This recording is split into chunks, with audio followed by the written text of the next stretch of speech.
உங்கள் சத்யாவில் இப்பொழுது ஆடி அதிரடி தள்ளுபடி. அண்மை செய்தி.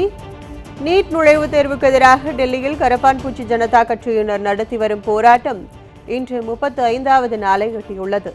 ஒன்றிய கல்வி அமைச்சர் தர்மேந்திர பிரதான் பதவி விலக வேண்டுமென கரப்பான்பூச்சி ஜனதா கட்சியினர் ஜூன் 21 டெல்லியில் போராட்டத்தை தொடங்கினர்.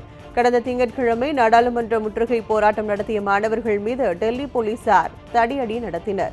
போலீஸ் தடியடி, கண்ணீர் புகைக்குண்டு வீச்சுக்கு நிலைகுலையாமல் ஜந்தர் மந்தரில் சாறை சாறையாக இளைஞர்கள் திரண்டு வருகின்றனர்.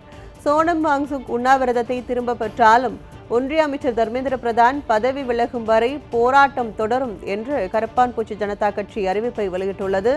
ஒன்றிய அமைச்சர் தர்மேந்திர பிரதானை மோடி அரசு பாதுகாப்பது வெட்கக்கேடானது என்றும், கோடிக்கணக்கான மாணவர்களை விட திறமையற்ற ஒரு அமைச்சருக்கு முக்கியத்துவம் அளிக்கப்பட்டால் மக்கள் ஒருபோதும் மன்னிக்க மாட்டார்கள் என்றும் தெரிவித்துள்ளது. மேலும் தர்மேந்திர பிரதான் பதவி விலகாவிட்டால் பிரதமர் மோடியை பதவி விலக கோரி போராட்டம் மேலும் வலுப்பெறும் என்றும் கரப்பான்பூச்சி ஜனதா கட்சி அறிவிப்பை வெளியிட்டுள்ளது. மாணவர்கள் போராட்டத்தை தொடர்ந்து டெல்லியில் 17 முக்கிய மெட்ரோ ரயில் நிலையங்கள் இன்று 3வது நாளாக மூடப்பட்டு உள்ளது.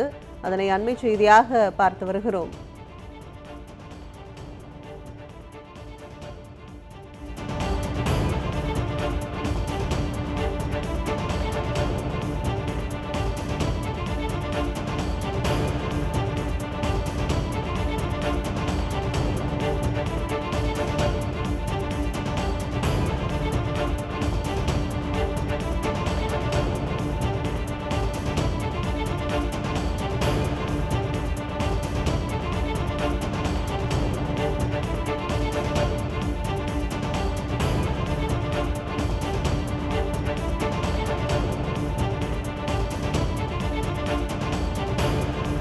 உங்கள் சத்யாவில் இப்பொழுது ஆடி அதிரடி தள்ளுபடி.